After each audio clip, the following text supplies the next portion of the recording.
열왕기하 3장 13절에서 27절입니다. 키워드는 하나님의 도우심, 섭리로 베푸시는 은혜, 주님이라면입니다. 엘리사가 이스라엘 왕에게 이르되 내가 당신과 무슨 상관이 있나이까? 당신의 부친의 선지자들과 당신의 모친의 선지자들에게로 가소서 하니 이스라엘 왕이 그에게 이르되 그렇지 아니하니이다. 여호와께서 이 세 왕을 불러 모아 모압의 손에 넘기려 하시나이다 아니라.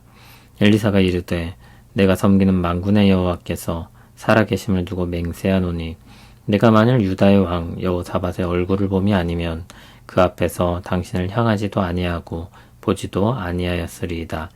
이제 내게로 검은고 탈 자를 불러오소서 하니라. 검은고 타는 자가 검은고를 탈 때에 여호와의 손이 엘리사 위에 있더니 그가 이르되 여호와의 말씀이 이 골짜기에 개천을 많이 파라 하셨나이다. 여호와께서 이르시기를 너희가 바람도 보지 못하고 비도 보지 못하되 이 골짜기에 물이 가득하여 너희와 너희 가축과 짐승이 마시리라 하셨나이다. 이것은 여호와께서 보시기에 작은 일이라. 여호와께서 모압 사람도 당신의 손에 넘기시리니 당신들이 모든 견고한 성읍과 모든 아름다운 성읍을 치고 모든 좋은 나무를 베고 모든 샘을 메우고 돌로 모든 좋은 밭을 헐리이다 하더니 아침이 되어 소재 드릴 때 물이 에돔 쪽에서부터 흘러와 그 땅에 가득하였더라. 모압의 모든 사람은 왕들이 올라와서 자기를 치료한다함을 듣고 갑옷 입을 만한 자로부터 그 이상이 다 모여 그 경계에 서 있더라. 아침에 모압 사람이 일찍이 일어나서 해가 물에 비침으로 맞은편 물이 붉어 피와 같음을 보고 이르되 이는 피라 틀림없이 저 왕들이 싸워 서로 죽인 것이로다.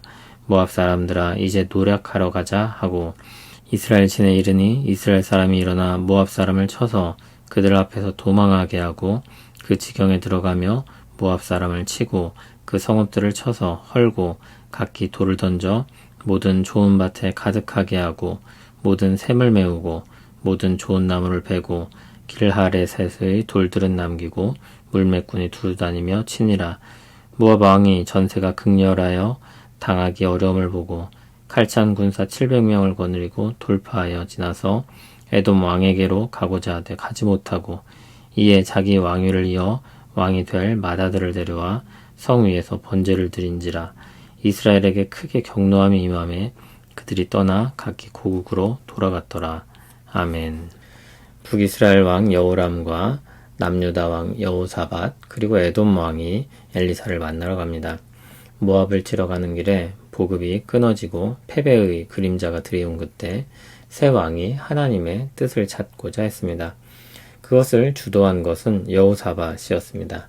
그런데 여기서 초점을 맞추는 것은 여호사밧이 아니라 여호람입니다. 13절을 보면 선지자 엘리사가 여호람을 향해 말합니다.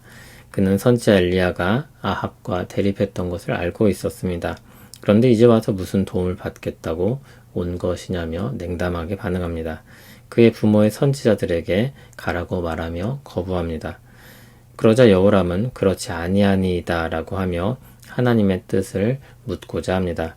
그러나 이것은 신앙인으로서의 모습은 아니고 눈앞에 있는 문제를 해결하기 위해 실리적인 선택을 하는 것입니다. 그는 10절에서 하나님께 대해 불만을 터뜨렸었는데 동일한 말을 13절에서도 하고 있습니다. 여호와께서 새 왕을 불러 모아 모압의 손에 넘기려 하신다는 것입니다. 하나님을 향한 삐뚤어진 생각에 변함이 없습니다. 14절에서 선지자 엘리사는 자신의 입장을 분명하게 밝힙니다. 이제 하나님의 말씀을 줄 것인데 그것은 북이스라엘의 왕 여호람 때문이 아니라 남유다 왕 여호사밧 때문이라는 것입니다. 여호사밧이 하나님 앞에서 악한 아합이나 여호람과 동맹을 맺는 잘못을 저지르기는 했지만 열왕기상 22장 43절을 보면 그는 여호와 앞에서 정직히 행한 자로 평가를 받고 있습니다. 선지자 엘리사는 검은고 탈자를 불러오게 했고 그가 연주할 때 하나님의 말씀이 주어집니다. 검은고는 우리 문화에서 이해하도록 번역한 것인데 영어권에서는 하프로 번역하기도 했습니다. 여호와의 손이 엘리사 위에 있다는 표현은 하나님께서 특별히 역사하셨음을 나타내는 것입니다. 여호와의 손에 대한 언급은 에스겔 1장 3절이나 8장 1절에도 나오는데 에스겔서에서는 검은고나 악기 연주에 대한 언급이 없습니다. 그래서 음악과 하나님의 역사를 직접적으로 연결시키기는 어려울 것입니다. 참고로 검은고 연주는 하나님을 향한 찬양으로 보기도 하고 하나님 말씀을 집중해서 들을 수 있게 한 방법으로 보기도 합니다. 엘리사는 하나님의 역사 가운데 말씀을 전합니다. 먼저 골짜기에 개천을 많이 파라고 했습니다. 그러면 바람도 비도 보지 못하더라도 골짜기에 물이 가득하여 군대와 가축과 짐승이 마시게 될 것이라고 했습니다. 그곳은 비가 내릴 때 순식간에 물이 불어나는 곳, 와디라고 부르는 지형이었습니다. 그러나 그런 자연 현상을 예측했던 것은 아닙니다. 오히려 비바람이 없는 가운데 물이 불어나서 그들이 마시게 될 것이라고 했습니다. 그것은 하나님의 역사입니다. 20절을 보면 아침이 되어 하나님께 소제를 드릴 때 물이 흘러와 땅에 가득하게 되었다고 했습니다. 하나님이 주신 물이었습니다. 그리고 또 주신 말씀이 물을 주시는 것은 하나님께 작은 일이며 더 큰 일을 행하실 것인데 모압을 그들의 손에 넘기시겠다는 것입니다. 그들의 성읍을 쳐서 그들을 황폐하게 할 것이라고 했습니다. 말씀대로 이스라엘 연합군은 물을 얻어 마시게 되었습니다. 그리고 모압을 넘기신다는 두 번째 주신 말씀도 곧 이루어지게 됩니다.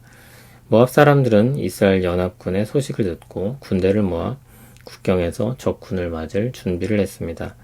그런데 아침에 모압 사람이 일찍이 일어나서 해가 물에 비치는 모습을 보는데 그 모습이 마치 피처럼 보였습니다. 모압 사람들은 그것이 진짜 피라고 오해를 합니다. 하나님께서 그들의 마음을 경솔하고 성급하게 하신 결과였습니다.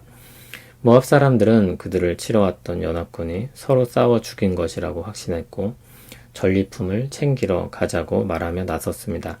싸우러 나가는 사람들과 전리품을 얻겠다고 나가는 사람들은 그 마음가짐과 태도가 다를 수밖에 없습니다. 모압 사람들은 이스라엘 연합군에 의해 크게 패배하게 됩니다.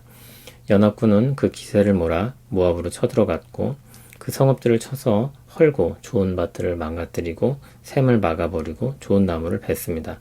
19절에 주셨던 하나님의 말씀대로였습니다.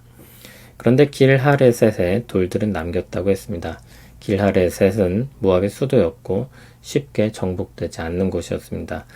모압 왕은 전세가 어렵게 흘러가자 에돔 왕을 쳐서 분위기를 바꿔보려고 했는데 실패하고 맙니다. 그러자 최후 수단으로 자기 맏아들을 성 위에서 번제로 드립니다.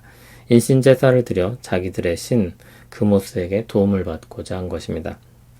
그리고 이어지는 17절이 나오는데 해석이 까다롭습니다. 이스라엘에게 크게 경노함이 임함에 그들이 떠나 각기 고국으로 돌아갔더라고 했습니다. 연합군은 흩어져서 돌아가게 되는데 처음 목적했던 것처럼 모압을 쳐서 무릎 꿇리려고 했던 것이 실패했다는 것이 분명합니다. 다만 그 사이의 일에 대한 해석이 어려운 것입니다. 전통적인 해석은 큰 진노를 하나님의 진노로 봅니다. 전통적인 해석에도 여러 갈래가 있습니다. 한 가지 해석은 모압 왕이 인신제사를 드리고 난 후 이스라엘 연합군이 잘못을 해서 하나님의 진노를 일으켰고 결국 돌아가게 되었다는 것입니다.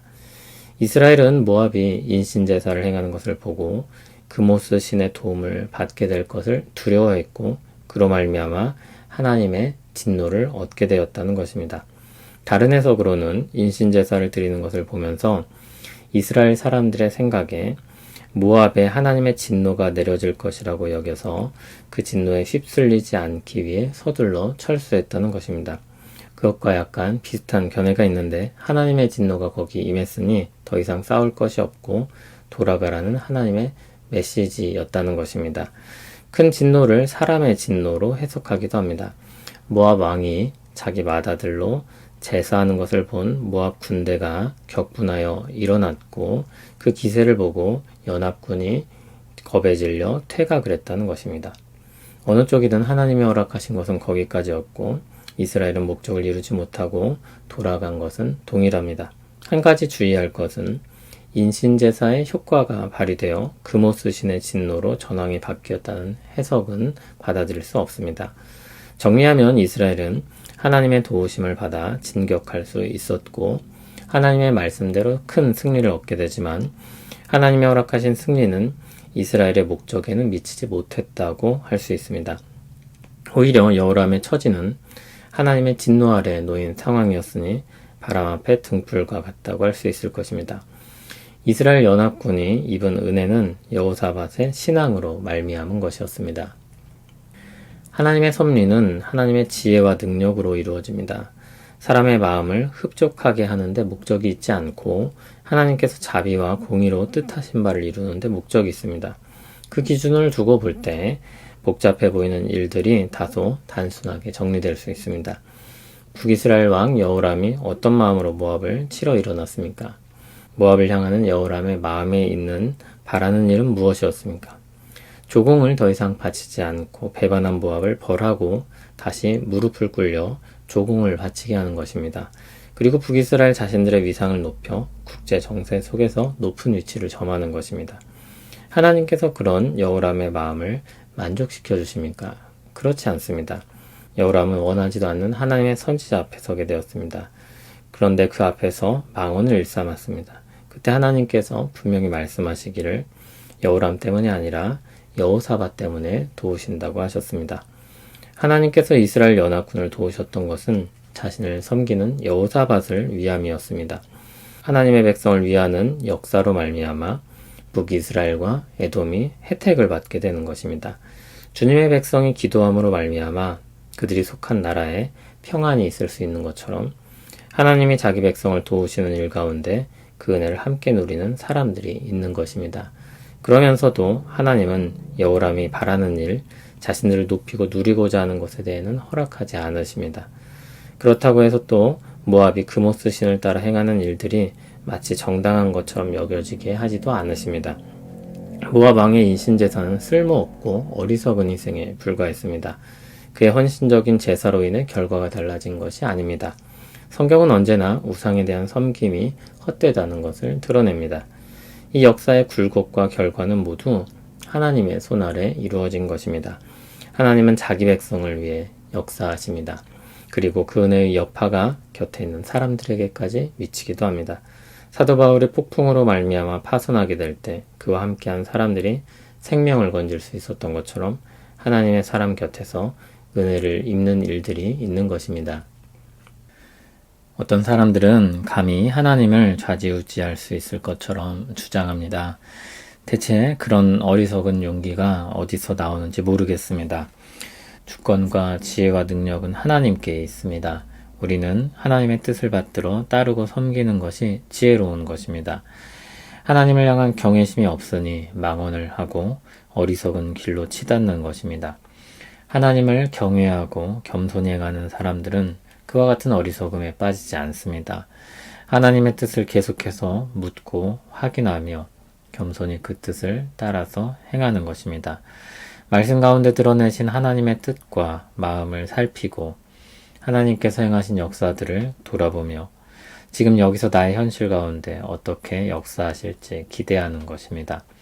그리고 분명하게 나타내신 뜻을 따라서 순종하며 주님을 따라서 사는 것입니다. 우리는 주님의 제자입니다. 주님께 배우고 주님을 따르는 사람들입니다.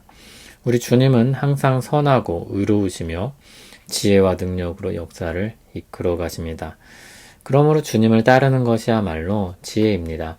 바람을 타고 나르는 새처럼 물살을 따라 헤엄치는 물고기처럼 주를 따르는 것은 아주 자연스럽고 지혜로운 삶의 방식입니다. 모든 것을 다 알고 설명할 필요는 없습니다. 그것은 우리에게 속한 것이 아닙니다. 우리에게 속한 것은 지금 여기서 주님이 드러내신 뜻을 가지고 주님의 마음을 품고 살아가는 것입니다. 어떤 사람들이 한때 운동을 벌였던 것처럼 우리는 계속해서 그들의 말과 같은 질문을 던져야 합니다. 주님이라면 어떻게 하셨을까? 말씀과 기도로 우리 삶을 주님의 뜻과 역사로 채워가길 소원합니다. 우리를 사랑으로 보살피시는 주님을 찬송합니다. 구원의 은혜를 베푸시고 주님과 더불어 살게 하시니 감사합니다. 주께서 성경을 통해 밝히 드러내신 뜻을 깨달아 알게 하시고 주님의 마음을 품고 살아가게 하옵소서. 선하고 의로우신 주님의 뜻이 우리 기준과 방향이 되게 하옵소서. 효율과 이득과 욕망과 안전보다 먼저 그 나라와 그의 의를 구하게 하시며 모든 것을 더하시는 은혜를 입게 하옵소서. 예수님 이름으로 기도합니다. 아멘.